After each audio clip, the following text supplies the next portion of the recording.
Hey everybody, Sean here, and I hope you're doing well. I made a comment on a recent video on a channel I like because they stated that Satan is currently in chains. I said, love you, so-and-so. Just want to clarify, are you saying that Satan is bound in chains now? And they replied by saying, yes, but only to the extent that he can no longer deceive the nations from hearing the gospel, because that's what the text says. Thanks, bro. This is a common view held by amillennialists, and before we begin, this is not a salvation issue. It's one of several eschatological views held by believers that we can agree to disagree on. But it is important, as with all views, to support our beliefs with Scripture.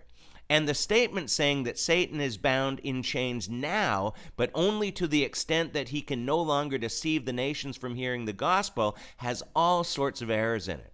This all comes from one verse, Revelation 20, verse 3, that reads, "He threw him into the abyss and locked and sealed it over him, to keep him from deceiving the nations any more until the 1,000 years were ended. After that, he must be set free for a short time." First off, Satan is in the abyss that is locked and sealed, so there is nothing to imply that it's only to the extent that he can no longer deceive the nations from hearing the gospel. And no, that's not what the text says. If we look at the Greek, we see the word for deceive is planao, and means to lead astray, deceive, or cause to wander. This certainly doesn't specifically mean that Satan is only bound to the extent of preventing people from hearing the gospel. At this time, he can't deceive anyone in any way because the abyss is locked and sealed.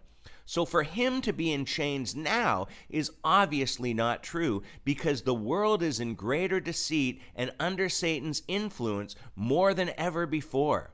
There's many other issues with amillennialism that I and others can see, but today we are just showing that logically and scripturally, the statement that Satan is currently in chains, but only to the extent of preventing the gospel of being shared, is a very flawed understanding.